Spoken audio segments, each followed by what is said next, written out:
So ngayong gabi, ito naman ang ating food to eat.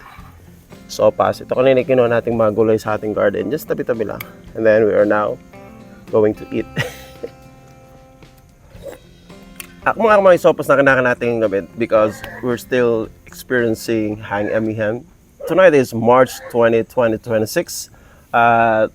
Kukwento ko sa inyo, last Saturday, March 14, 2026, that was the coldest day that I have experienced in my part of the world. Dito sa Pilipinas, aming area. Napakalamig and I'm still experiencing this cold. Siguro ngayong gabi, nasa 24 degrees Celsius pa rin yung ating temperature. Kaya, mamaya matutulog tayo sa ating tent.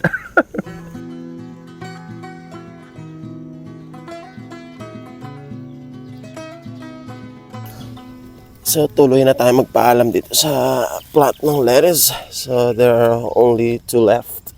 Dalawa na lang siya. Isa. And then, enjoy na ni Carlos yung kanyang plot. Kanyang carrots. Alright, nilaman na siya actually.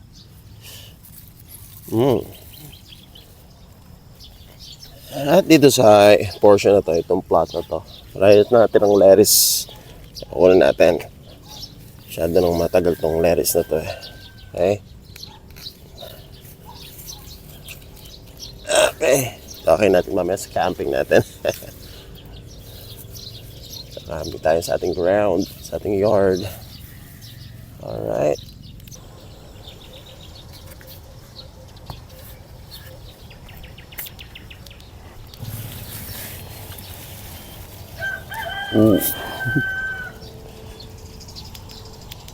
At ito ang pinakalaban natin sa pag-garden. Itong mga weeds, mga damo.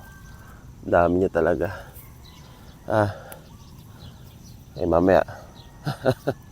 Yari ka sa akin. At ngayon, kukuha na tayo ng ating mga sangkap, mga panggisa natin sa ating gagawin putahe ngayong gabi. Ang garlic, onion, at carrots dun sa kabila.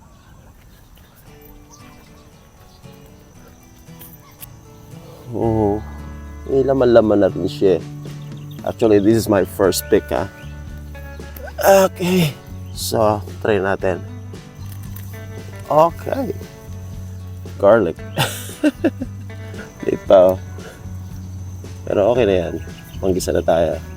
Yan ay itsura ng garlic, oh. Bango niya. Okay, one. Another. Ano pa tayo rito? Oh, mas malaki ito.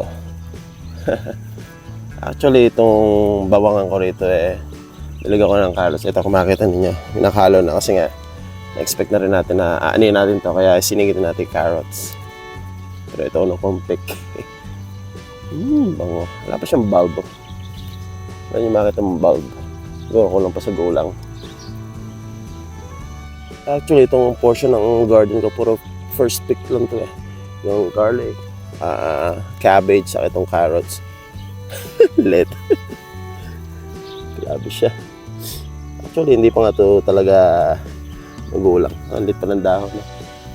Walang to, mga 60 days na nakatanim dito, kaya hindi pa talaga fully grown o hindi pa fully matured. Kulang pa ng isa. Maliit yung ating carrots na yan, kaya kunin natin to. Nakahiya tuloy. Let. Mura pa talaga. Pero pwede na. Sa bibili pa tayo. Kailangan dito lahat kunin kay 1 yard. At kunin na rin tayo ng cabbage. Laki pero di tayo kumuha sa kabila. Okay, here we go. Okay, ito na. Punot-punot na. Pinubunot talaga to. Okay, here we go. Kuha natin to. Actually, maraming kalaban dito. Yung uod. Ayun ang nagsisira dito sa cabbage. Okay? So, paano nga ba yan ang cabbage? So, pag nakita natin sa Benguet, puro kutsilo natin. Hindi ata tayo pang kinukuha rito yan. Ayan. Tapos, yung alam kong ginagawa na iba, iniiwan na lang dito to. Ganon. Gagawin ulit pataba. Naman sa TV. Mga taga-Benguet. Yan. Tapos ahayan dyan, mabulok lang. Ganun. Meron na tayo sa plantation. Sa compost pit. Alright. So, inalimutan pala tayo. Tayong sibuyas doon. Ay! Ito naman. So, meron tayo ditong puting sibuyas. Ito ko natin siya. Saka isang... Mas masarap pang gisa ito eh. Itong pula. Mas malaki. Okay, there it is. Alright. Ito pa yung bawang. Oh. Kapatay isang bawang. Para masarap. Okay na, tatlo yung bawang natin. Okay.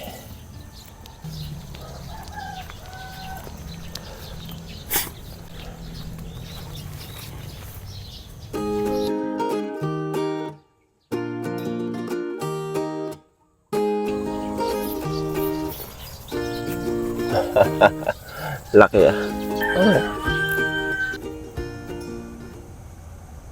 At ito, pinagusto ko talaga sa mga harvest ko sa garden. Itong lettuce. Yan pagkain niya na. Kore-korean tayo. Samgyeopsal. Ang paborito ng, sausawan, not mayonnaise, kundi vinegar and soy sauce. Pinaghalo. Yan lang siya.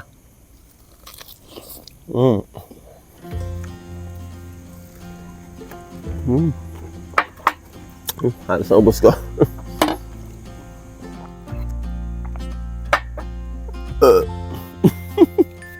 And then buksan natin yung papaya. Okay, an orange papaya.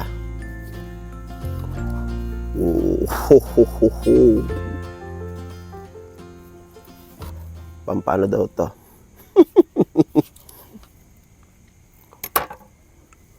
So, paano bang pakainin ng papaya?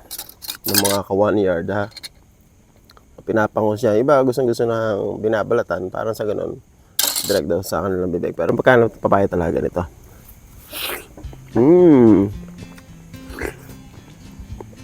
Tamer. Nantok na ako.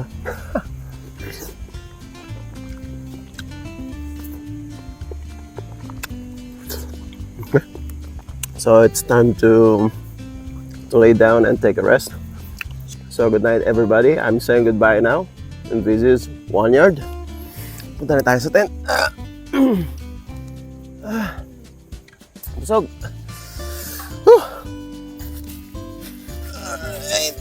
Okay.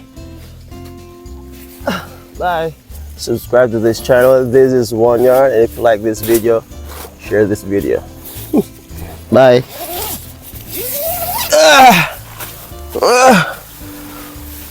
Good night.